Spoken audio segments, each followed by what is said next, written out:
The ship cut through Earth's atmosphere in absolute silence, its hull wrapped in cloaking fields that shimmered faintly against the clouds. Commander Zervath stood motionless at the viewport, his tall, angular form reflected in the faint glow of the console lights. He had led dozens of extermination campaigns across the galaxy, but none intrigued him as much as this one. Humanity, resilient, obstinate, inefficient, had refused every offer of assimilation, choosing annihilation instead. Even now, decades after the war had supposedly ended, pockets of resistance remained. He had been sent to finish what the Concord had begun, extinguish the last sparks of human defiance. Behind him, his team prepared in silence. 6 assassins, chosen from the elite Virak hunters, adjusted their armor and checked the calibration of their pulse bows. Their breathing was measured, their movements precise. They had been trained to eliminate entire colonies without leaving a single heartbeat behind. Zervath regarded them with the detached confidence of a commander certain of his craft. To him, Earth was no more than another dying ember, waiting to be crushed beneath the heel of progress. When the dropship touched down, the airlock opened to a wave of humid heat. The jungle that greeted them was thick, wet, and overgrown with the wild vengeance of a planet reclaiming itself. Ancient ruins jutted from the earth like broken teeth, wrapped in vines. No trace of civilization remained. No power grids. No radiation signatures. Not even the faint hum of orbit-linked technology. Still, Zervath's instincts prickled. The silence was too deliberate. They advanced in formation, armor blending seamlessly with the foliage. The dense canopy filtered sunlight into shifting spears of gold and shadow. Every movement sent echoes through the undergrowth, but no creatures stirred. Even the insects seemed to have retreated deeper into the green.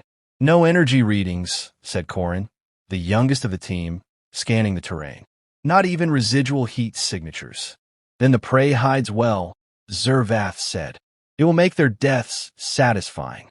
They moved deeper into the forest, tracing the faint markers of old war zones. The remains of human machines lay half-buried in the soil, vehicles and drones covered in moss, their frames rusted into the earth. Everything about the landscape felt unnatural, not because it was alien, but because it seemed to have swallowed its past whole. Humanity had always left scars on every world it touched. Here, those scars had vanished, healed over by something patient and unyielding. 2 hours into their search, the first sign of human presence appeared, a skeletal structure of steel and glass, choked by vines. Zervath motioned for silence. Inside, the floor was littered with remnants of old weapons, shattered and useless. But along one wall, smeared in dark pigment, was a symbol, a crude handprint, fingers splayed wide, drawn at eye level. Corin frowned. "What does it mean?" "It means they want to be seen," Zervath answered. His tone was flat, but something in his chest tightened. He didn't like this kind of message. It wasn't fear or panic. It was communication. They left the ruin behind, following a narrow trail that seemed to form naturally through the vegetation. The jungle grew thicker, the air heavier, and the light dimmer. Then, without warning, their sensor spiked. Motion, brief, faint. Zervath signaled halt, and the squad formed a perimeter. No sound followed. No wind. No movement. "Contact," Rask whispered. "Could be local fauna," Korn muttered. Zervath lifted a hand. "Nothing lives here without permission." A crack of movement sliced through the air, too quick to trace. A whisper of something sharp. Corin stiffened. A small puncture wound visible through the neck seam of his armor. He staggered once and fell eyes wide. The toxin acted fast. He didn't make a sound. "Identify the source," Zervath barked. His team fanned out, thermal scanners sweeping the forest, but the readings showed only the cold embrace of vegetation. Then, one by one, their communication signals began to falter. Static bled through the comm line. A second assassin vanished without a sound. Only a faint rustle of leaves marked her absence. Zervath turned, weapon ready, his pulse steady. He had hunted sentient species with adaptive camouflage before, but nothing that erased itself so completely. He found a trail, small impressions in the mud, humanoid in shape but barefoot, each step deliberately placed between roots to muffle sound. Whoever had killed his team moved like water and left no scent. The realization settled over him like a chill. Humans. Rast's voice cracked through the static. Commander, visual on movement, northwest quadrant. His words cut off into a choked gasp, then nothing.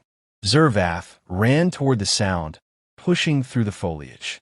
He found Rask's body hanging upside down from a web of woven vines. The corpse's armor was pierced cleanly by an arrow of carved bone, its shaft wrapped in fibers that pulsed faintly with bioluminescence. Primitive, but impossibly precise. He retrieved the arrow and examined it. The craftsmanship was exquisite, the balance perfect. It wasn't the work of a desperate survivor. It was made by a hunter. A message written in the language of death. The comms crackled again. A voice came through this time, calm, human, and fluent in the galactic tongue. You shouldn't have come back. Zervath froze. Identify yourself, he demanded. Silence answered, then a whisper that slid through the static like smoke. You'll never see the sunrise. His remaining soldiers spun in panic, weapons raised toward the trees, but the forest offered no enemy. Only shadows that seemed to shift when not observed. One fired a plasma bolt blindly. It seared through foliage but struck nothing. The light faded, leaving darkness thicker than before. Zervath steadied his breathing. Fear was a contagion, and his team was infected. He forced command back into his tone. Regroup. Defensive perimeter. We wait for dawn. But dawn, he realized, might never come. The forest had swallowed the sun long ago. The light they brought with them was already dying, flickering in uneven bursts across their armor. Around them, the air vibrated with faint whispers, not words now, but rhythm, a heartbeat not their own. Zervath raised his weapon toward the darkness, though every instinct told him it would do no good. The realization arrived with cold clarity. The hunt had been reversed. They were not exterminators. They were prey. A single leaf drifted down, landing on his arm, wet and red at the edges. He didn't look up. He didn't need to. The forest had found them. The forest seemed quieter after the slaughter, as if the earth itself had paused to listen. Zervath stood amid the remnants of his squad, their armor dented, their discipline frayed. The morning light filtered through the canopy, but no warmth reached the ground. Every movement felt watched. His claws flexed over the grip of his rifle, senses stretched thin. He'd hunted 1,000 species across 100 worlds, yet never had silence pressed so heavily against his mind. Signal the orbiting fleet, he ordered. We need extraction. The comm officer shook his head, mandibles clicking in frustration. No link, Commander. All channels blocked. Something's jamming us. Zervath turned toward the jungle's edge. Then we hunted down. They advanced in formation once more, smaller now, each step slower. The air was thick with spores and heat, a living fog that clung to armor and muffled sound. Every leaf seemed to tremble when they passed. The forest was not merely alive, it was alert. Korn's replacement, a veteran named Rask, moved beside Zervath. His voice carried the sharp tone of disbelief. Primitive toxins, wooden arrows, invisible foes. Are we fighting ghosts now? Not ghosts, Zervath said. Survivors. Rask's laugh was bitter. Survivors don't take down hunters. They do when desperation turns to mastery. Zervath's voice lowered, almost reverent. They've been watching us, learning us. We are not the hunters here. Hours passed. The terrain grew uneven, roots twisting like serpents, tree trunks thick as fortresses. They found signs of movement, shallow footprints, the remains of fires so carefully buried they barely left ash. Someone was moving in patterns, circling them. When Rask attempted to flank, he vanished into the green. No sound, no cry, only the soft vibration of the forest resettling itself. The others wanted to retreat. Zervath refused. Retreat to where? Every direction is theirs. A glimmer flickered through the mist, metal. They approached cautiously, discovering a fallen drone. The casing was scorched, but its black box remained intact. Zervath replayed the last seconds of its recording. Through static and motion blur, the image of a man appeared. He wore armor woven from leaves and bark, face concealed beneath a hood. Behind him, shapes moved, others dressed the same, silent as shadows. Then came the moment that froze them all. The man looked directly into the drone's lens and spoke. "You should have stayed among the stars." Then the feed ended in static. "That was no scavenger," murmured the comm officer. "That was trained." Zervatha's mandibles tightened. Train implies discipline. Discipline implies command. His gaze lingered on the trees. Someone leads them. By nightfall, the assassins found themselves surrounded again. The faint hum of motion filled the air. Not machinery, but breath and rustling cloth. They could feel eyes, hundreds of them. When the first arrow struck, it was silent, almost gentle, embedding itself in Rask's armor. He yanked it free and turned to fire, but a second shaft pierced his visor. His body dropped without a sound. Plasma bolts seared through the forest, lighting the canopy in white flares. Figures moved between trunks, weaving through the firelight like smoke. No target stayed still long enough to kill. One by one, Zervath's squad fell, dragged into the undergrowth. He activated his cloak and dropped low, scanning the area. Then, through the rising mist, he saw him, the man from the recording. The Boogeyman. He moved with impossible control, his armor whispering against leaves, bow drawn with quiet certainty. His eyes caught the faint glimmer of alien light and turned toward Zervath's hiding place. Zervath fired first. The plasma bolt scorched the air where the man had stood. In the same instant, the Boogeyman was behind him, striking with a curved blade fashioned from some dark metal. Zervath blocked, sparks flying, but the blow carried weight far beyond the human form. Their weapons clashed once, twice, and then the human vanished again into the mist.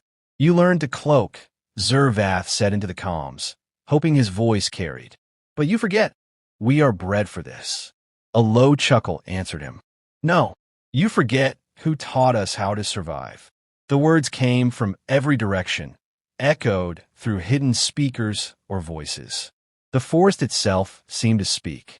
Then came the next phrase, crisp and deliberate. "You sent assassins. We sent nightmares." He felt movement at his back and swung wide, cutting through empty air. A shadow moved past his periphery, a human shape, then another. They weren't attacking. They were observing, testing him, measuring. "Why fight?" Zervath shouted. "Your species is finished." The Boogeyman emerged from the dark, his bow raised but not drawn. "Finished," he said softly. "We adapted. You destroy what you can't understand. We became what you can't see." Zervath steadied his weapon, though something in the man's voice rooted him in place.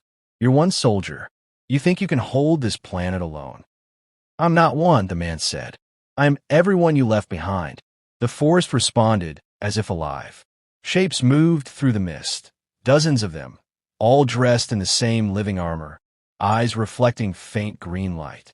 They raised their weapons, but did not strike. The Boogeyman gestured, and they melted back into the trees, leaving him and Zervath alone. "You've entered our home," he continued. "You breathe our air, walk our soil, bleed into our roots. Every tree remembers. Every shadow listens. You think we hide from you, but you've been walking in our sights since you landed." Zervath fired again, a desperate bolt that carved through the empty clearing. The Boogeyman was already gone. The jungle closed behind him like water swallowing a stone. Silence returned, heavy and endless. Zervath dropped to one knee, his armor humming with low warning tones. He realized his heartbeat echoed louder than the forest around him. Somewhere nearby, a voice whispered, softer than breath, "You'll never see the sunrise." The commander's claws tightened on his weapon, but no target revealed itself. Only the echo lingered, threading through the canopy, blending with the rustle of leaves until it became indistinguishable from the world itself. He rose slowly, scanning the mist, knowing he was no longer leading a hunt. He was the quarry now, and in the silence that followed, he began to understand why the others had stopped sending fleets to Earth. The jungle had become a cathedral of silence. Zervath moved through it like a wounded animal, armor cracked and smeared with the grime of a dying world. His visor flickered, failing in brief intervals that let the raw green of Earth's light pierce through. The air was thick enough to drink. Every sound, the drip of condensation, the flutter of distant wings, felt amplified by the emptiness that followed his squad's extinction. He no longer called for them by name. The forest had claimed their voices, and their calms answered only with static. He kept moving because motion was the last illusion of control he possessed. The predator's instinct that had defined him now trembled beneath the skin, uncertain whether to flee or fight. He found himself thinking of the humans differently, not as prey, but as something else, something elemental. They had vanished into myth, yet here they thrived, ghosts turned to gods of their own ruin. A faint hum reached him, a signal pulse buried in the forest's background noise. Hope twisted within him. Perhaps one of his soldiers had survived, or a Concord beacon still functioned. He followed the sound through a tangle of roots and damp soil until he reached a clearing. There, half buried in moss, stood the remains of a human facility. The walls were overgrown, the insignia faded, but the structure still hummed faintly with dormant power. He forced open a metal door and descended into the dim light below. The air smelled of rust and oil. Along the corridor, holographic projectors flickered to life, revealing images of human soldiers training, testing weaponry, adapting. He watched as they wrapped themselves in synthetic foliage, blending perfectly with the terrain. Their movements were disciplined, lethal. A name appeared on one of the displays, Project Umbra. Beneath it, a motto, "We become the night." Zervath's mandibles tightened. So this was where the nightmare had begun. Humanity's final evolution was not technological supremacy, but perfect concealment. They had learned to disappear. A voice broke the stillness behind him. "You were never meant to find this place." He turned swiftly, weapon raised. The boogeyman stepped out from the shadows, unarmed but utterly at ease. His armor of leaves and carbon fiber rustled faintly with his movement. The hood still concealed his face, but his presence carried the weight of something older than vengeance. Zervath steadied his aim. "You could have ended me days ago. Why wait?" The boogeyman's tone was calm, almost sorrowful. "Because killing you too soon would teach you nothing. You need to understand why we fight. I understand enough. You cling to a dead planet out of pride." "Pride?" The boogeyman took a step closer. "You think this is pride? You came here to erase us, to prove your empire's control. But control is an illusion. Every empire believes it has reached perfection until it meets the thing that refuses to yield. Refusal is not strength," Zervath growled. "It is survival," the boogeyman replied. "We were born on a world that tries to kill us every day. Storms, famine, disease, each other. You call that weakness? That was training." The word struck deeper than any weapon. For a moment, neither moved. The hum of decaying machinery filled the air, pulsing like a heartbeat. Then in one motion, Zervath lunged forward, firing. The boogeyman rolled aside, drawing a curved blade from his belt. The plasma bolt seared the wall, igniting a halo of sparks. They collided in the narrow corridor, metal ringing against metal, strength against precision. Zervath's blows were relentless, fueled by desperation. Yet the human countered each strike with minimal motion, conserving energy, turning force against its origin. Their fight became a rhythm, brutal and intimate. When Zervath finally broke through the man's guard, his claws grazed flesh but met resistance. Armor that flexed and healed itself, infused with the forest's organic fibers. "You're not human anymore," Zervath snarled. The boogeyman's blade flashed upward, stopping inches from the alien's throat. "No," he said softly. "We became what we had to be." Zervath roared and drove forward, sending them both crashing into a wall. Sparks showered their forms, illuminating their struggle. The boogeyman twisted free, struck once, and disarmed him. The plasma rifle clattered to the ground. Panting, Zervath sank to one knee. You think this changes anything? The Concord will return. They will burn your world to ash. They already did, the Boogeyman answered. And still we're here. For the first time, Zervath saw not a soldier, but a symbol, something that had grown beyond human boundaries. This was not a man defending his planet. This was Earth itself, speaking through him. The Boogeyman stepped back, lowering his weapon. Leave, he said. Tell them what you saw. Tell them that the dark is not empty. It watches. It remembers. Zervath tried to rise, but pain seared through him. His systems were failing. You won't let me go. I will, the Boogeyman said quietly. Because the story must spread. Fear keeps you away better than blood. He turned and vanished into the green, his outline dissolving until only the forest remained. Zervath staggered outside. The air was heavy with mist, glowing faintly as the first light of dawn tried to pierce through. The jungle moved around him, branches shifting, vines curling. He felt the planets gaze upon him. When he reached for his comms, the static cleared. Orbit had found him again. This is Commander Zervath, he rasped. Mission aborted. Do not descend. Earth is compromised. Repeat, do not descend. He lifted his eyes toward the horizon. Through the canopy, the rising sun cast the world in molten gold. For the briefest instant, he thought he saw figures among the trees, hundreds of them, watching in silence. Then the light swallowed them whole. A transmission pulsed across the void hours later. Planet designated hostile. Quarantine permanent. Deep beneath the forest, unseen, the Boogeyman stood among his people. They won't return, someone said. He nodded once. They will, eventually. Fear fades. He looked toward the sunlight filtering through the leaves, expression unreadable. Then we'll remind them. And as the forest closed around him once more, the whisper returned, carried on the wind like an oath older than memory. You'll never see the sunrise.